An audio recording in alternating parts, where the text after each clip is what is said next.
Pada pagi hari ini kami akan melakukan simulasi mediasi untuk perkara Wana Arta. Izinkan saya memperkenalkan diri, nama saya Arifah Billah, saya berasal dari Prodi Hukum Ekonomi Syariah yang akan memerankan sebagai mediator.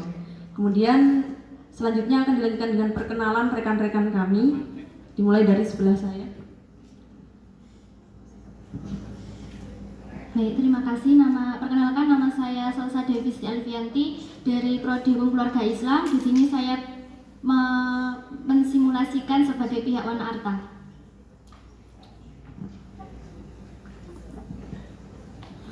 Assalamualaikum warahmatullahi wabarakatuh. Perkenalkan, nama saya Wahyu Haji Nugraha. Saya dari Prodi Ilmu Falak. Di sini saya akan memerankan OJK. Di sini saya Muhammad Maulana memerankan sebagai nasabah. Baik, terima kasih. Pada pagi hari ini kita akan memulai sesi mediasi.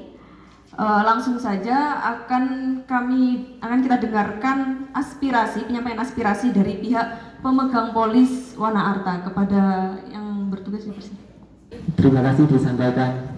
Sudah terhitung 9 bulan kasus Wana Arta ini belum terselesaikan.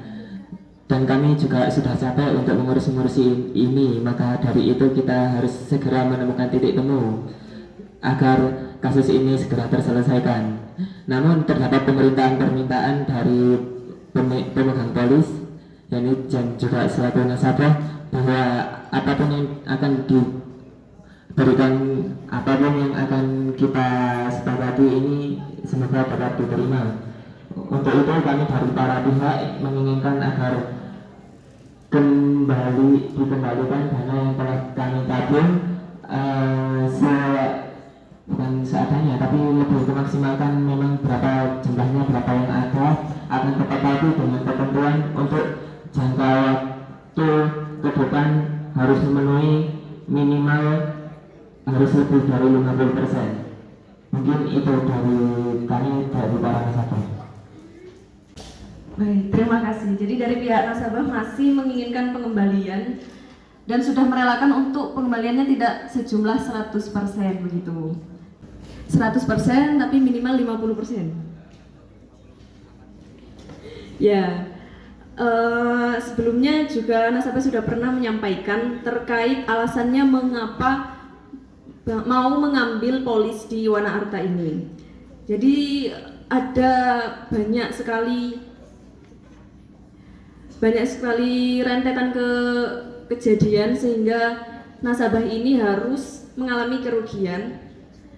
Pertama yakni terkait dari kepercayaannya dari reputasi Wana Arta itu sendiri. Terkait dari posita yang sudah disampaikan dari pihak otoritas jasa keuangan, apakah ada yang sudah pernah dilakukan untuk mengatasi perkara ini? Terima kasih. Baiklah. Sebenarnya pada awalnya PT Wana Arta Life tidak memiliki masalah dalam beroperasi. Namun permasalahan Wana Arta Life dimulai saat diketahuinya saat pelaporan keuangan kepada otoritas jasa keuangan yang tidak sesuai dengan kondisi sebenarnya dalam beberapa tahun lalu. Oleh karena hal tersebut, kami melakukan tindakan prosedur pengawasan supervisory actions dalam beberapa tahun ini. Hal ini selaras dengan Undang-Undang Nomor 21 Tahun 2011, di mana berisi mengenai pelaksanaan tugas, peraturan dan pengawasan dari OJK. Prosedur atau tindakan pertama yang kami lakukan terhadap PT Wana Arta Life berupa yang pertama, memerintahkan penghentian pemasaran produk sejenis saving plan pada bulan Oktober 2018. Yang kedua, memberikan sanksi peringatan pertama sampai ketiga kepada PT Wana Arta Life karena tidak memenuhi batas minimum RBC, rasio kecukupan investasi dan ekuitasi minimum sejak 4 Agustus 2020 sampai 30 Agustus 2022. Yang ketiga, memberikan sanksi PKU pertama pada bulan Oktober 2021 dan meningkat pada sanksi PKU kedua untuk semua kegiatan usaha pada 30 Agustus 2022. Yang keempat, melakukan pencabutan izin usaha PT Warna Arta Life per tanggal 5 Desember 2022 karena sampai batas waktu kedua PT WAL belum juga memenuhi kewajibannya. Dengan hal itu, kami terus mengupayakan pengaturan dan pengawasan untuk semakin melindungi hak-hak dari konsumen, antara lain dengan menerbitkan peraturan konsumen, pengawasan market produk, serta penambahan aspek jumlah objek pengawasan produk. Terima kasih. Kita kasih aplaus lebih dulu. Pada kesimpulannya, dari pihak Otoritas Jasa Keuangan ternyata sudah melakukan serentetan regulasi untuk mengatasi perkara ini. Jadi pada kesimpulannya OJK ini tidak hanya tinggal diam saja, mulai dari memberikan somasi, peringatan, dan juga audit ulang dari perusahaan WAL ini, sampai hingga tanggal 5 Desember itu pencabutan usaha. Bahkan sebelum pencabutan usaha sudah ada proses mediasi yang diselenggarakan oleh pihak OJK sendiri. Untuk itu dari pihak Warna Arta, apakah ada yang harus disampaikan? Baik, terima kasih untuk kesempatannya mediator. Jadi ada beberapa hal yang perlu saya sampaikan terkait tindak lanjut setelah adanya pencabutan izin dari OJK yang terjadi pada tanggal 5 bulan 12 tahun 2022 kemarin, yang salah satunya tindak lanjut tersebut itu terlaksanakan dalam rapat umum pemegang saham RUPS yang diselenggarakan secara sirkuler, secara sirkuler.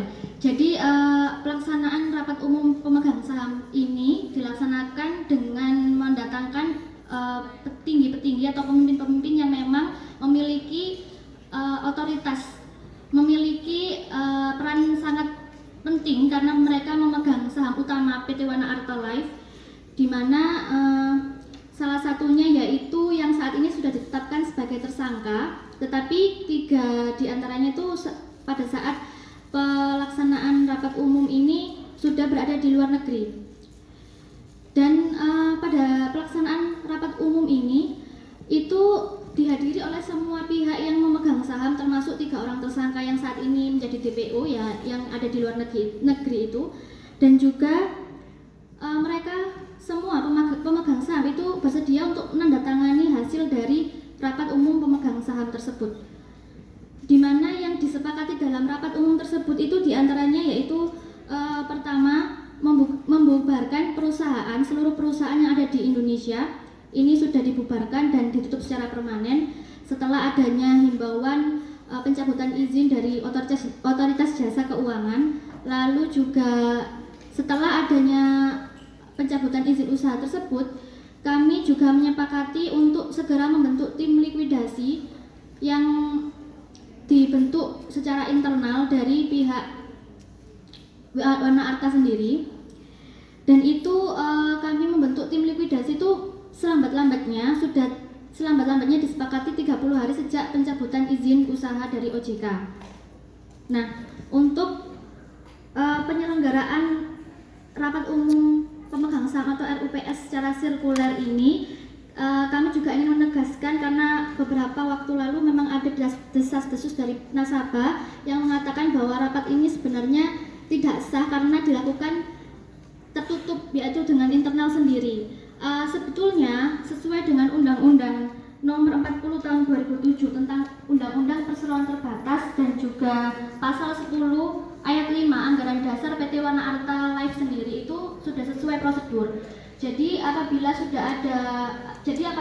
terdapat permasalahan kerugian yang dialami oleh PT Warna Arta, kami segera membentuk tim likuidasi yang memang itu diselenggarakan secara internal atau secara sirkuler. Jadi bukan suatu upaya yang itu merupakan menutup-nutupi, tapi justru malah kami memberikan upaya untuk bagaimana cara menyelesaikan ganti rugi para nasabah ini supaya segera terlaksanakan seperti itu. Nah, untuk nasabah dihimbau bentuk tanggung jawab kami dengan membentuk tim likuidasi ini itu dilakukan dengan para nasabah dihimbau untuk mendaftarkan apapun aset atau berapapun jumlahnya yang sudah dirugikan ke tim likuidasi kami. Nanti akan divalidasi oleh dilikuidasi sendiri dan akan dilaporkan ke para pemegang saham utama. Setelah itu akan dilakukan pengecekan apakah sesuai dengan data yang dimiliki oleh PT Wana Arta atau tidak.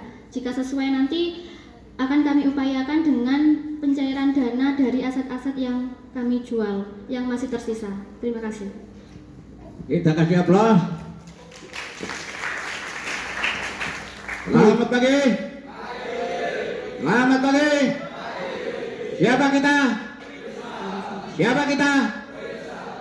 Siapa kita? Winsa. Siapa kita? Ya, baik. Monggo silakan. Terima kasih. Itu tadi ada dari tanggapan pernyataan apa yang akan diusahakan oleh pihak Wana Arta. Sebetulnya ya dari upaya-upaya ini kira-kira hambatan paling utama dari pihak Wana Arta untuk membayar hutang atau menutupi kerugian dari para nasabah ini apa?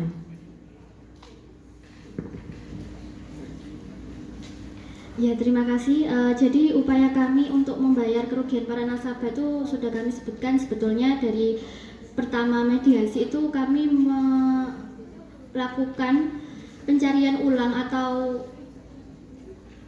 penginputan ulang aset-aset yang tersisa dari PT Wana Arta Life. Untuk selanjutnya kami akan cross check apakah aset-aset tersebut itu bisa dijual atau tidak. Nah, dari aset-aset yang dapat dijual itu nanti dan yang sudah terjual itu akan kami alokasikan untuk pembayaran ganti rugi kepada para nasabah, tapi dengan cara bertahap.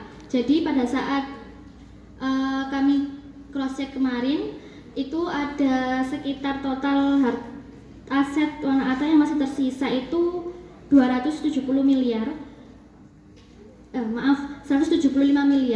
itu untuk uang jaminan kepada OJK, karena sesuai dengan prosedur apabila usaha kami dinyatakan rugi atau bangkrut, bisa dibilang diambang kebangkrutan atau pailit, itu kami harus menyerahkan uang jaminan kepada OJK dan itu kami sudah serahkan 175 miliar. Lalu untuk aset sendiri yang masih tersisa seluruhnya saat ini di Indonesia yaitu 270 miliar. Nah, mengingat dari jumlah kerugian nasabah seluruhnya yang mencapai 15,9 triliun, tapi di sisi lain harta kami yang aset Wana Arta yang masih tersisa itu hanya 270 miliar, ini kan sangat jauh sekali jumlahnya. Maka dari itu kami meminta pada pihak OJK untuk menghubungi dan melakukan tindakan represif untuk segera mendatangkan pemegang saham utama yang ada di luar negeri, karena menurut kami aset-aset yang sangat tinggi masih dipegang oleh mereka di luar negeri. Jadi kami memohon untuk OJK turut serta bertindak, karena juga aset yang ada di Indonesia ini masih cukup kurang untuk mengganti rugi para nasabah. Selain itu juga jika nanti setelah di total akhir aset ternyata masih kurang, kami memohon pihak OJK untuk ikut mendiskusikan bagaimana langkah selanjutnya. Terima kasih. Perkenalkan, nama saya Bayu Saputro dari Prodi Ilmu Falak. Misal tim likuidasi itu sudah dalam tahap penjualan aset, apakah para nasabah yang melakukan PKPU dan tidak mendaftarkan asetnya ke tim likuidasi tetap mendapatkan bagian dari penjualan aset dari tim likuidasi tersebut? Terima kasih. Dari pihak pemerintah. Ya, silakan pihak pemerintah menjawabnya. Mediator pihak pemerintah. Ya, silakan. Baiklah, terima kasih atas pertanyaannya. Tadi kan tanya jika nasabah itu mengajukan PKPU, apakah dia di likuidasinya itu bisa mendapatkan asetnya yang hilang. Sebisa mungkin kami akan mengupayakan pengembalian itu, Mas. Karena kami juga kan yang memberi izin untuk PT Wana Arta Life itu beroperasi. Untuk PT Wana Arta Life bisa menambahkan? Baik, terima kasih untuk pertanyaannya. Jadi sebetulnya PKPU diajukan di samping adanya tim likuidasi kami itu untuk upaya konsumen, upaya nasabah untuk mendapatkan kepastian hukum, karena menurut anggapan mereka tim likuidasi yang dibentuk secara internal ini itu cuma mengada-ngada, karena memang itu murni dari pihak Wana Arta sendiri yang membentuk. Jadi kepercayaan mereka terhadap kami memang sudah menurun. Nah, menurut saya langkah PKPU yang diajukan oleh para nasabah ini jika dikabulkan nanti itu kan akan menjadi pelimpahan penyelesaian kasus dari yang harusnya tim likuidasi yang menyelesaikan, kemudian akan dilimpahkan ke PKPU, tim PKPU yang dari pemerintah. Nah, jika langkah awal tim likuidasi ini kan mendata jumlah kerugian yang dialami oleh para nasabah, otomatis kan di situ semua akan terinput dan akan divalidasi apakah betul memang jumlah kerugian yang dialami oleh para nasabah memang sekian. Jadi itu juga turut membantu proses PKPU nanti supaya memang berjalan dengan pasti dan mendapatkan kepastian hukum yang pasti juga, karena tim likuidasi itu memvalidasi dengan catatan yang ada di PT Wana Arta berapa jumlah kerugian dari para nasabah yang terdampak. Jadi misalnya nasabah A itu memiliki aset yang dirugikan sekitar 10 miliar. Nah, itu akan kami cross check di catatan Wana Arta sendiri di perusahaan kami. Jika memang betul 10 miliar, maka itu kan akan setelah PKPU dikabulkan akan dialihkan ke PKPU. Jadi yang menyelesaikan nanti tim pemerintah sendiri. Jadi lebih memberikan kepastian juga seperti itu. Nah, untuk itu diharapkan lebih baik nasabah itu mendaftarkan aset yang dirugikan di likuidasi kami. Terima kasih. Kita kasih aplaus lebih dulu. Siapa yang memberikan komentar atau bertanya atau menyangkal yang kiranya kurang setuju, silakan angkat tangan. Mana? Oh ya. Minta hak kembali seluruhnya maupun sebagian ini tidak tercapai karena dalam pidana otomatis sulit untuk bagi mereka untuk mendapatkan hak kembali. Itu untuk OJK. Kemudian untuk yang Wana Arta,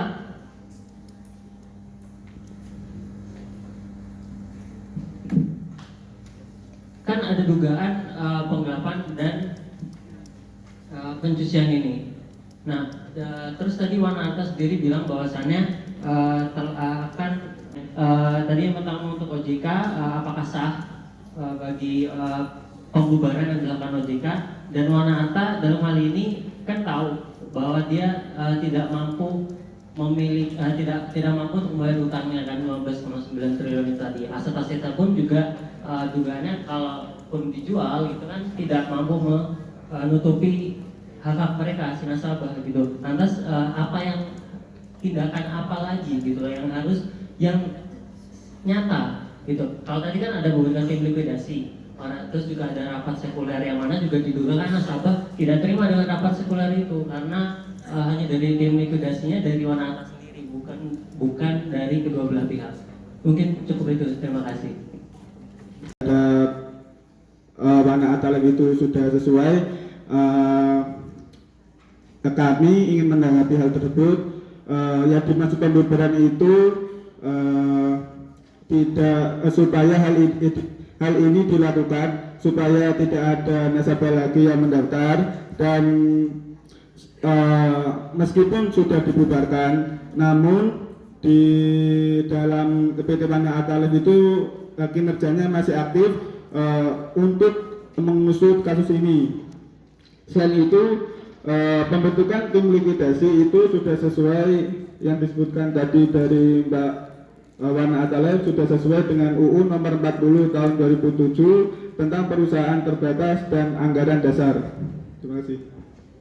Baik, izin menanggapi terkait langkah nyata untuk menutupi kerugian. Di sisi lain, aset kami itu sangat kurang dalam mengganti rugi para nasabah. Jadi yang sudah saya sebutkan tadi, langkah nyatanya itu yang pertama kami mencari aset, itu yang pertama yang masih tersisa. Nah, itu kan juga masih kurang dari aset tersebut. Lalu kami juga meminta bantuan OJK untuk melakukan tindakan represif. Selama ini kan pihak yang dihubungi atau pihak yang melarikan diri itu susah ya untuk ditemui, bahkan masuk dalam daftar pencarian orang. Nah, itu kami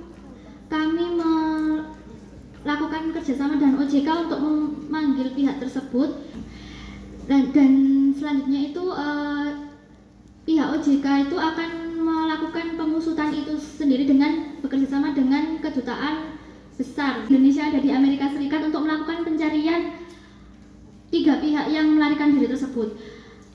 Karena sesuai dari pemeriksaan kemarin, catatan Warna Arta Life sendiri, pemegang saham pengendali utama itu masih memiliki aset yang lumayan besar, dan itu perlu dilakukan pemeriksaan juga apakah aset tersebut itu ada dari penggelapan Warna Arta, dana-dana para nasabah, atau murni aset yang mereka miliki. Jadi perlu didatangkan. Maka dari itu, apabila 3 tersangka itu sudah berhasil untuk didatangkan di Indonesia, maka pemeriksaan dan pengembalian dana tersebut dapat lebih optimal. Di sisi lain, kami juga meminta bantuan OJK dan pemerintah untuk bagaimanakah caranya ini supaya dapat terpenuhi. Nanti akan terjawab pada simulasi kami. Mungkin itu.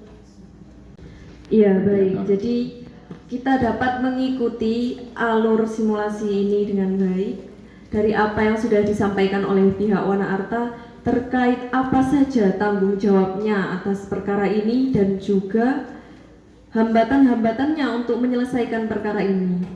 Dari sini, Otoritas Jasa Keuangan sebagai pihak yang sudah memberi legalisasi atas perusahaan Adisarana Warna Arta mungkin menyampaikan apa-apa saja yang sudah dilakukan dan bagaimana untuk membantu hambatan yang terjadi pada internal perusahaan Warna Arta. Terima kasih.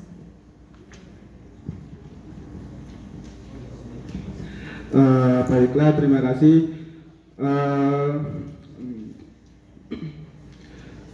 Kami sebagai Otoritas Jasa Keuangan tadi telah bekerja sama dengan Kepolisian Republik Indonesia dan kepolisian telah mengeluarkan yang namanya red notice yang ditujukan kepada Duta Besar Amerika Serikat yang disampaikan ke Lembaga Kepolisian Amerika Serikat, dan sekarang kami masih menunggu kabar kepastian dari pihak luar negeri.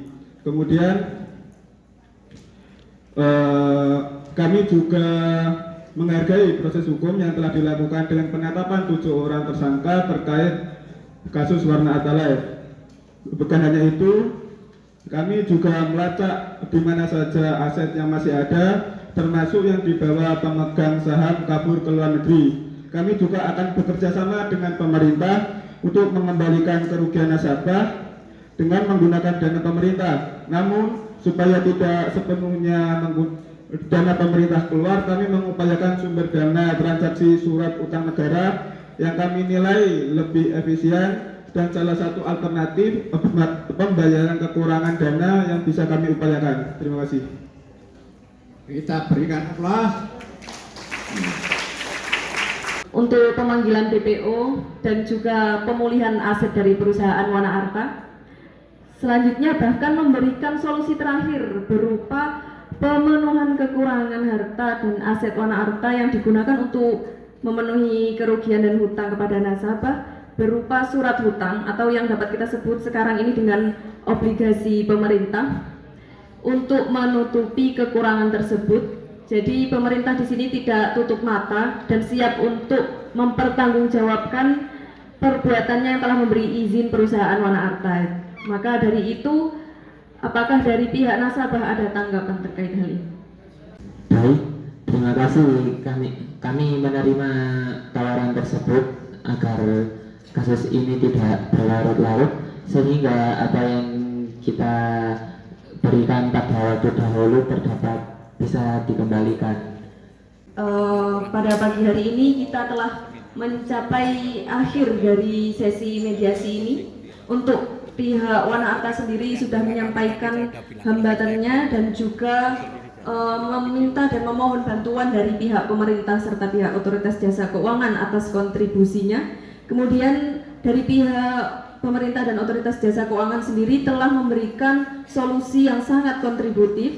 Kemudian dari pihak nasabah juga menyetujui dan sepakat akan hal ini.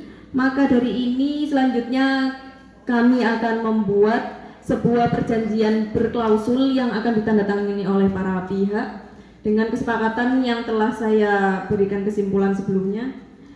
Semoga para pihak dapat menjalankan isi dari kesepakatan tersebut dari atas kehendak masing-masing dan kerelaannya, serta tidak lupa kontribusi aktifnya juga.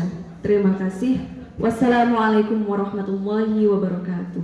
Yang cukup berbahagia bagi kita semua. Karena apa? Melalui mimbar kampus, melalui kegiatan akademik, kita bergerak untuk mencari solusi terhadap persoalan-persoalan bangsa. Semoga sebagai agen perubahan dari kampus ini mampu memberikan solusi terkait persoalan-persoalan hukum yang terjadi di Wana Arta. Untuk itu, siapa kita? Siapa kita?